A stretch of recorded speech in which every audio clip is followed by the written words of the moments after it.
Ça, c'est un piano Petrof. C'est des pianos avec des très bons sons, mais c'est un piano qui est un peu ancien. C'est un piano qui est des années 80 et il a un très bon son, mais la mécanique est un peu vieillissante. C'est pas des mécaniques modernes comme on peut trouver sur des Yamaha ou des Kawai.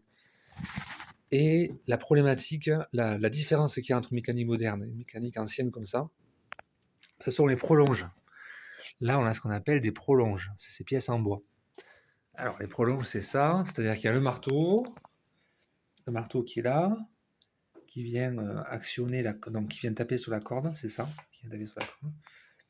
Et on a donc un axe qui va aller de la touche pour actionner après le marteau, qui vient faire le lien entre la touche et le marteau. Alors normalement, il y a une liaison pivot là, une liaison pivot là, une liaison pivot là aussi.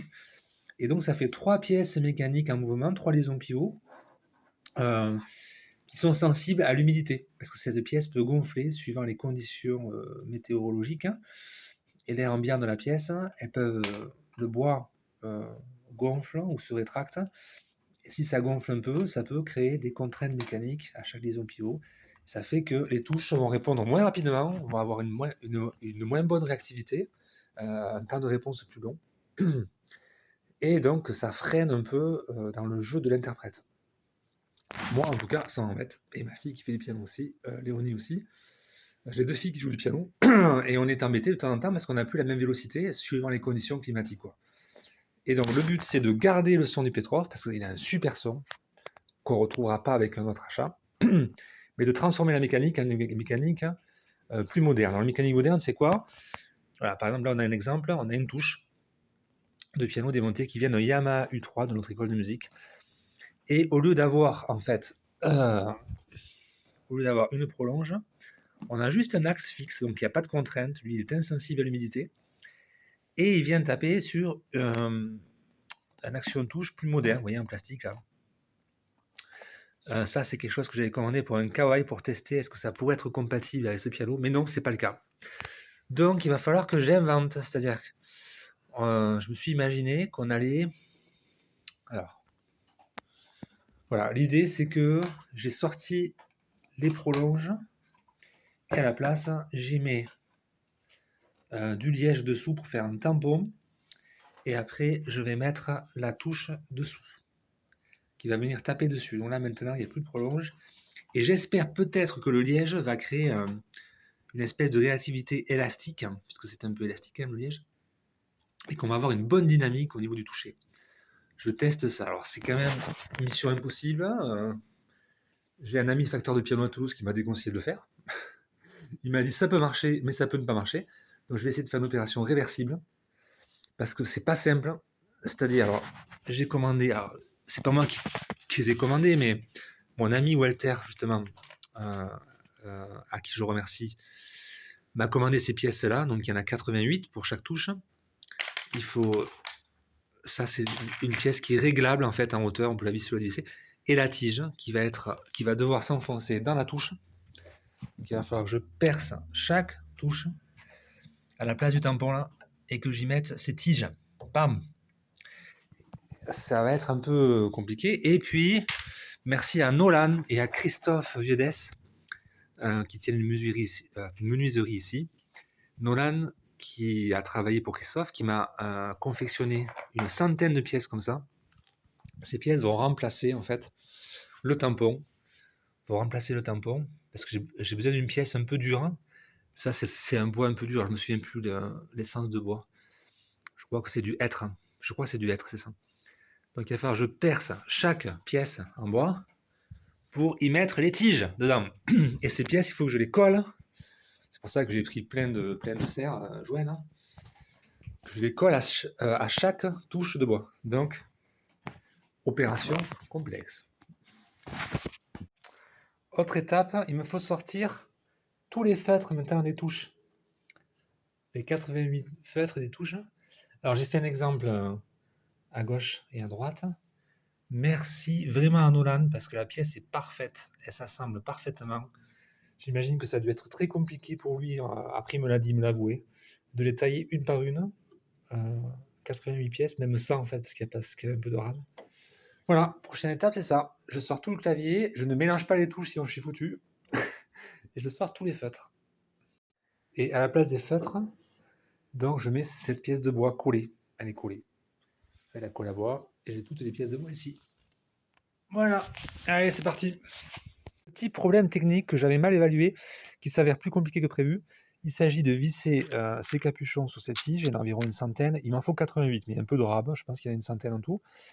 Et c'est plus compliqué que prévu. Oui, alors pardon, c'est peut-être pas le terme technique, le capuchon.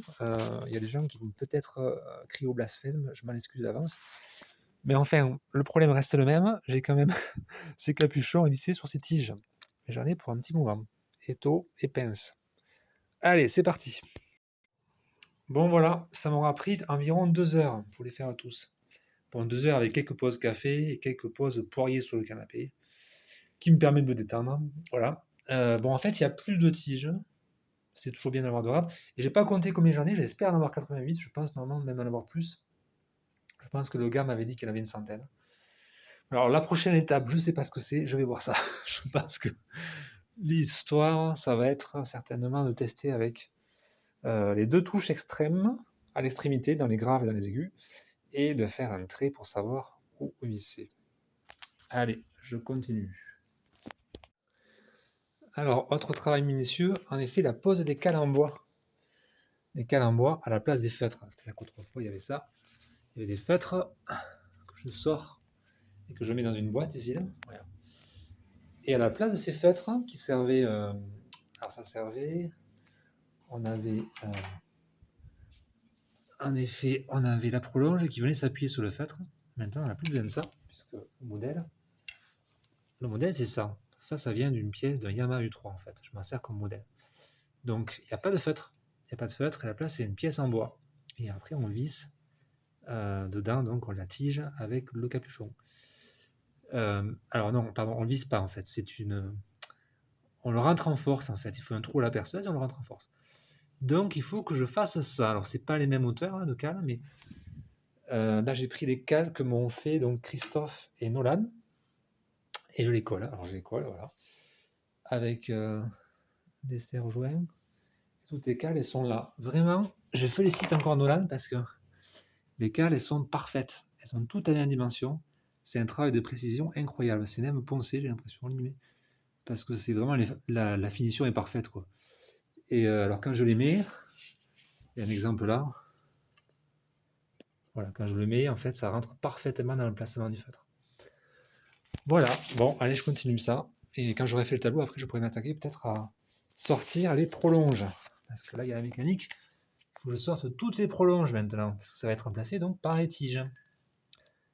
Voilà. Allez, je continue. Voici le résultat pour les cales en bois.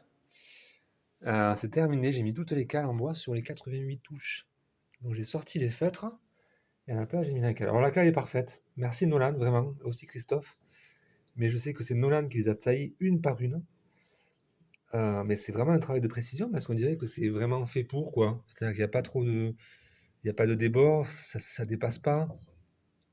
Et ben voilà, c'est un super résultat. Merci, merci, merci vraiment Nolan. Super travail. Ah oui, alors par contre, un petit accident hier. C'est pour ça d'ailleurs je suis fatigué parce que j'ai passé la nuit aux urgences. C'est une super aventure le piano. En fait, je me suis fait mal à la main. Avec ben, l'arme du crime, c'est ça? Hein. C'est pas la scie, mais c'est le ciseau à bois.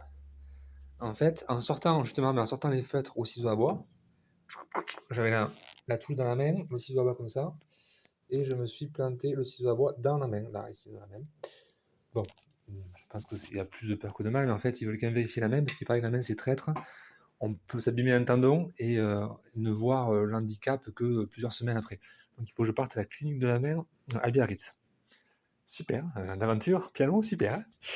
Ben, en fait, je continue quand même. Aujourd'hui, j'ai du temps, donc tant qu'il ne m'appelle pas à Biarritz, hein, donc je vais continuer. Maintenant, je vais continuer la mécanique parce que j'ai fait juste une partie. Je vais sortir les autres prolonges. Voilà. Alors maintenant, c'est parti pour le démontage de toutes les prolonges. Elles sont en bas. Là, on est côté harpe en fait. J'ai mis ça à l'envers. Pourquoi? Parce que les vis, elles sont côté corde. Donc il faut que je défasse les 88 vis d'en bas pour décrocher les prolonges et les 88 vis d'en haut. Le problème, c'est qu'au début, dans les aigus, là, parce qu'on est à l'envers, hein, Les aigus, c'est facile, mais après, j'ai les étouffoirs qui viennent me gêner. Donc la vis, elle est derrière l'étouffoir. Ça va un peu m'embêter, c'est certain. Après, j'imagine que je suis pas le premier à avoir ce problème. Les gens, ils sont arrivés, donc il n'y a pas de raison que j'y arrive pas. Je vais y arriver. Bon, en définitive, ça n'a pas été si compliqué. Malgré les étouffoirs, j'ai pu le sortir facilement. Alors, j'ai sorti que les premières parties.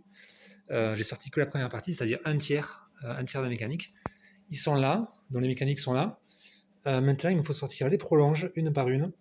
Et le but, c'est de mettre à la place un bouchon en liège, chose qu'aucun facteur de piano ne peut valider, évidemment. C'est quelque chose d'assez original, mais j'y crois. C'est-à-dire que ça va faire un truc assez élastique, ça peut créer une réactivité, peut-être une réponse même intéressante. J'ai espoir que ça donne un peu de vélocité, on va voir ça. Mais en tout cas, il y a un gros travail. Alors j'ai pris peur parce que je me suis aperçu que chaque mécanique est numérotée. Pourtant, elles sont pareilles. Donc j'ai quand même conservé l'ordre exact. Je vais les remonter pareil, mais ça m'a inquiété parce qu'en effet, on voit les numéros 64, 65 et un 61 ici. Donc voilà, donc normalement, ça devrait être les mêmes. On va voir. Allez, je continue. Alors, une demi-heure après, voilà les bouchons en liège dessous le berceau des marteaux. On va voir ce que ça va donner. Après, j'ai beau espoir parce que quand j'en prends un 1 et que je le fais rebondir, parce que du coup, c'est rentré juste en pression. J'ai juste coupé un petit bout de bouchon en liège et j'ai fait rentrer en pression. Il n'y a rien qui l'attache. Et c'est super élastique, ça rebondit très bien. Ça a l'air robuste et ça rebondit bien. J'ai beau espoir d'avoir quelque chose d'intéressant. Le capuchon va venir frapper dessous. On n'entendra pas de bruit parce que c'est quand même comme un feutre. Mais surtout, il y a une espèce de rebond terrible. Ça peut être très véloce. Intéressant. Et tu es en train de faire du coup la seconde rangée. Là, j'ai mis les lièges. Ici, je suis en train de faire ça. Et l'autre, c'est pas encore fait, quoi. Il y a encore les prolonges. Donc oui, en le faisant, je me suis aperçu, parce que à force on prend, on voit les problématiques, hein. Je me suis aperçu sur la première rangée que des fois, j'avais des lièges qui avaient tendance à avoir des veines qui pouvaient éventuellement s'effriter. C'est-à-dire, pourtant j'ai pris un liège de qualité, j'ai vraiment essayé de prendre un liège le plus noble possible, et ça n'empêche pas, des fois, il y a des veines au milieu qui sont pas parfaites et qui fait que ça a tendance un peu à s'effriter. Alors c'est quand même costaud, hein, mais je vois que la pièce va peut-être pas assez être solide dans le temps. Voilà, elle se plie là, hop, elle est pliée là. Elle est même cassée, on voit pas bien parce que. Voilà. Et par contre, les bouchons, au bout, ils sont parfaits. C'est-à-dire, au bout, j'ai l'impression qu'il y a eu un procédé de collage qui le rend un peu plus ferme, un peu plus dense. Alors, j'ai assez de bouchons. En fait, j'ai commandé assez de bouchons pour vraiment embouteiller des bouteilles. Je pourrais ouvrir une compagnie, je pense. Donc, je pourrais produire du verre. Donc, je vais prendre que les têtes de bouchons. C'est pas très écolo, mais c'est ce que j'ai commencé à faire là. Et ça fait un aspect plus robuste, en fait. C'est plus costaud même, hein. C'est plus facile à rentrer aussi, j'ai remarqué. Et ça m'a fait un truc même plus joli, voilà. Donc le procédé est en train de devenir industriel. Ça devient un standard. Mais oui, après on verra. Ce que je fais, c'est vraiment osé, quoi. Je sais pas comment ça va faire. Je pense qu'il y a vraiment moyen que ça soit très élastique et que ça ajoute en puissance. On verra.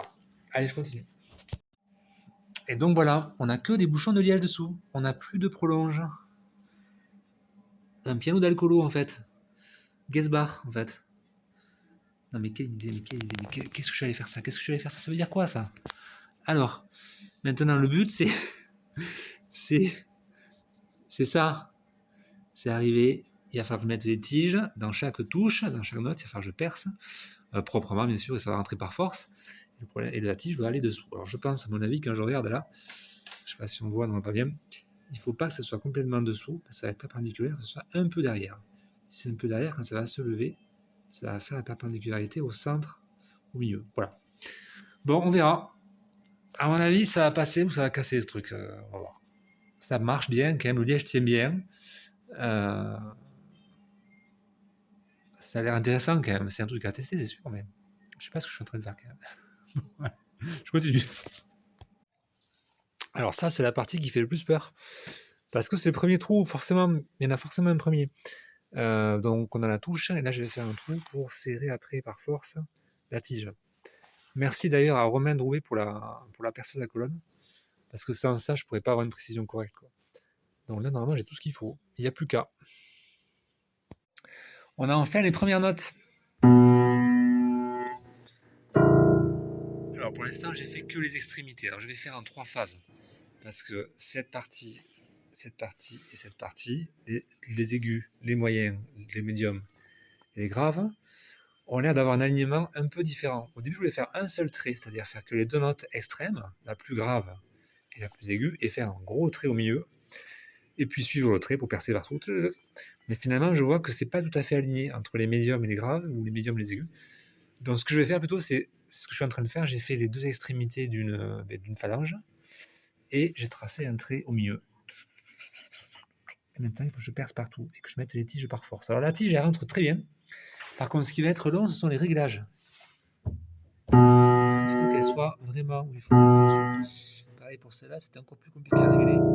Après, on le règle avec ça, hein, c'est-à-dire on le monte, on le descend, c'est comme un pilote.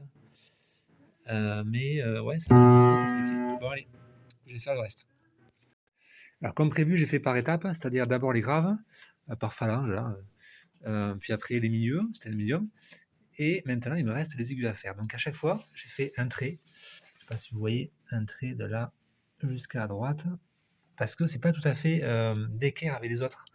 C'est-à-dire que les 3 phalanges sont un peu différentes au niveau orientation, donc c'est mieux que de faire un seul trait d'un coup. Je fais vraiment les 3 parties du piano. Le piano droit se décompose finalement en 3 parties. Voilà, donc il me reste ça à faire et je vais pouvoir écouter le résultat. Alors voilà le travail accompli, ça y est, j'ai tout monté, tous les pilotes, toutes les tiges, tout est là. Ben c'est beau déjà, c'est beau. Et puis surtout, ben voilà, ben j'ai essayé quoi, j'ai vraiment essayé de jouer dessus. L'accordeur est passé, il m'a expliqué les derniers réglages à faire, comme par exemple la tête des marteaux, il faut que ça soit à 2 cm et demi d'écorce, que j'avais pas compris. Les pilotes, j'ai pas fait les bons réglages, il faut que je corrige ça. L'accordeur a été étonné de trouver un piano tuningué comme ça au Liège, c'est quand même ce que j'ai fait, hein. C'est quand même une idée assez originale. Il n'a pas trouvé ça, il a trouvé ça intéressant en fait. Il n'a pas trouvé ça débile, il n'a pas trouvé ça stupide. Alors, après essai, alors c'est impressionnant la sensation. Ça fait vraiment comme des pianos, mais à queue quoi. Il y a une dynamique de touche terrible. Le liège rajoute un espèce de rebond pour les répétitions de touches par exemple. C'est très très rapide, très véloce. Je suis très content du résultat. Alors il y a un petit problème, c'est que le liège, au contact du pilote, ça fait un petit frottement. Ça fait comme parce que ça accroche un peu le liège quand même. Et ça vient cuiner un tout petit peu. Alors on entend quand on joue des morceaux qui ne sont pas à volume fort, on entend qu'il y a un petit accrochage du pilote, c'est-à-dire de ça, ici du pilote avec le liège. Ça vient légèrement, alors là on n'entend pas avec le son, mais ça vient légèrement un peu gratter. Alors c'est pour ça il m'a conseillé, parce que j'hésitais du coup à y mettre des feutres, on réfléchissait avec l'accordeur, est-ce qu'il faut y mettre des feutres, mais c'est tellement à peine, on l'entend, c'est comme un espèce de petit frottement sur du liège avec le doigt très fort dessus, ça fait un petit, un peu comme la craie sur le tableau, mais à peine un peu. Donc on s'est dit, on a essayé avec simplement de la graisse comme ça, graisser un peu les pilotes en haut. Alors la graisse de tracteur, hein. Graisser un tout petit peu les pilotes en haut. Et bien, il n'y a plus de frottement, il n'y a plus d'accroche. Donc maintenant, il faut que je fasse ça. Il faut que je graisse tous les pilotes. Et je passe un dernier réglage partout. Voilà. Et ma fille va rentrer, ma fille joue du piano. Elle pense que j'ai raté la restauration. Donc je vais fermer le piano quand ça sera fini. Et puis je vais la laisser jouer. J'imagine qu'elle va être frappée par la différence parce que moi, j'ai été bluffé. Mais bluffé. Alors je vais enregistrer un morceau après parce que là, c'est obligé. C'est tellement agréable de jouer dessus. Mais j'ai besoin quand même de me réhabituer un peu à l'instrument, de finir les derniers réglages. Voilà, et puis peut-être que cette vidéo servira à d'autres personnes qui ont, comme moi, un piano qui a un très bon son, mais où la mécanique est un peu vieillissante, et peut-être la moderniser, c'est tout à fait possible. Ça faisait 2 ans que j'y réfléchissais, que je prenais des mesures, et ça s'est fait finalement en 2 jours. C'est-à-dire quand les plans sont bons, en général, il n'y a pas de secret, il faut quand même réfléchir et puis anticiper des choses. Mais je suis super content. Je suis vraiment très très très très content du résultat. C'est extrêmement dynamique au toucher. Voilà, bon, je finis les réglages et après je vais essayer de quand même faire une vidéo de démonstration avec un morceau un peu technique comme une étude de Chopin ou un Rachmaninoff parce que ça vaut le coup quand même. C'est une Formule 1 en fait. Alors, par contre, oui, j'ai un petit problème, c'est que maintenant, j'ai une main en moins. Alors, j'ai restauré un piano, c'est bien, mais je suis handicapé d'une main.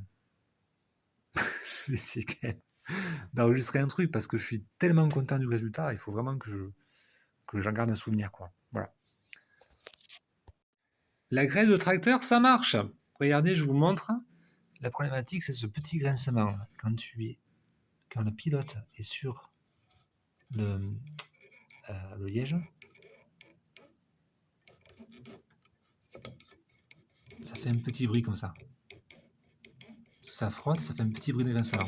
Alors très simple, avec de la graisse de tracteur, je trempe le pilote dans la graisse de tracteur. Voilà. Voilà. Ça fait une graisse un peu épaisse, quoi, hein, c'est tout. Et là, il n'y a plus de problème. Voilà, on n'entend plus rien. J'ai essayé, c'est parfait. Voilà, donc là je remets la touche. Et j'entends plus du tout le grincement quand ça appuie dessus. Enfin voilà, c'est parfait. C'est impeccable. Donc je continue à graisser tous les pilotes jusqu'au bout. Voilà, fin des réglages. Maintenant, il me reste à le remonter. J'ai réglé tous les pilotes, j'ai réglé les têtes de marteau. Et j'ai mis aussi une cale pour l'avancement des marteaux pour avoir un toucher plus léger. Voilà. Donc on est bon, je remonte. Et puis peut-être que j'enregistrerai aussi un morceau parce que c'est intéressant d'avoir le jeu. Ma fille l'a essayé, elle trouve qu'il y a un toucher plus léger aussi. Et on verra dans le temps. Et la graisse a résolu complètement le problème aussi de son entre le liège et les pilotes. Donc voilà, maintenant, à nous de jouer.